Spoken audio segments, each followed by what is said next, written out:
Even Thomas Edison, Alexander Graham Bell, George Washington Carver, and Bill Gates had to start somewhere. In the case of the founders of the software development company LXJ Code Belize, guest speakers at today's second annual Raspberry Pi Jam, it was with the Public Utilities Commission's Youth Innovators program. In the span of a few years, they have developed 7 software apps, one of which may be about to make them rich. We got to learn a lot about the business side of software development, whereby we got to learn how to market our product and how to make our company get out so that people can know who we are and so that people can know what we do. So what we basically did over there was get business training to help us market our products and to get our ideas out to the world. Because if you can have a perfect idea or a great idea, but if you don't know how to sell that idea, you won't make any money out of it. While at the hackathon, they had Trinidad and Tobago, who expressed that they wanted to implement this platform in their country. Right now, we made an update to this platform, so it doesn't look like that anymore. And this person from Miami is currently helping us to get the product out. Hoping to follow in their footsteps are teams from 24 different schools across Belize, who this morning turned the majestic rooms of the Princess Hotel into a wonderland of technology. The Belize Council for the Visually Impaired may come calling on Joaquin Leal and David Montero of Corozal Community College, who displayed this smart vest they originally created for a classmate. We basically built this for a student in our school who is visually impaired. She's in 3rd Farmers now, and we noticed that she usually gets third-party details about the surrounding. So we decided to create a vest for her, for her community, the visually impaired community, so they could be more aware of the surroundings, so they don't have to depend on either a teacher or a student in the compound. It uses the ultrasonic sensor to detect the distance of an object from the sensor to the person.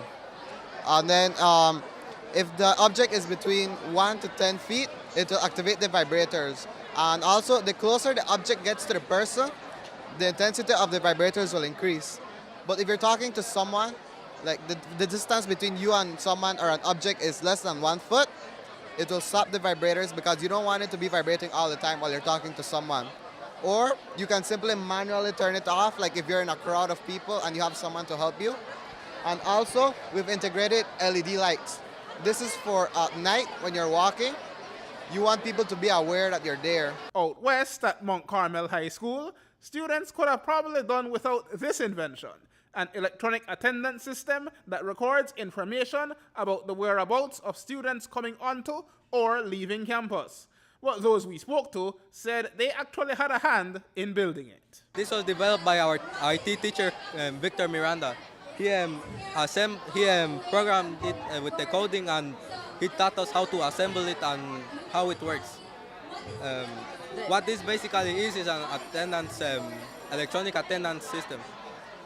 So the idea behind it is that every day you go to class, you have to say, present, are you here? And this happens every day, and it's time consuming.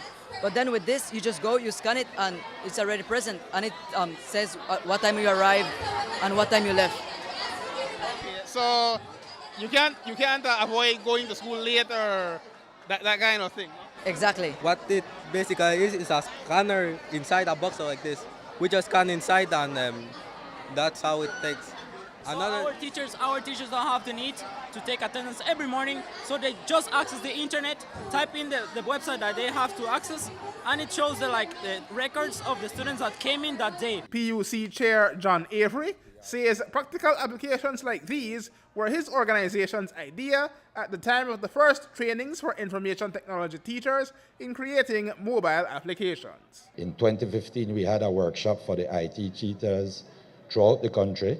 Mr. Lewis helped to develop a curriculum, and they took that back to the different schools and encouraged the students to incorporate science and technology in their educational goals or objectives, and then to continue to support the students in developing projects for last year's Raspberry Pi.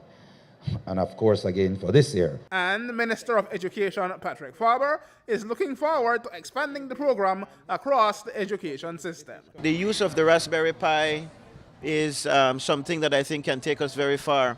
Maybe not only because of the use of the device itself, but the fact that the children and the young people are engaged in the use of technology, and that in itself can blossom into greater things down the road that can see them be productive for themselves and for their families. Aaron Humes reporting for News 5.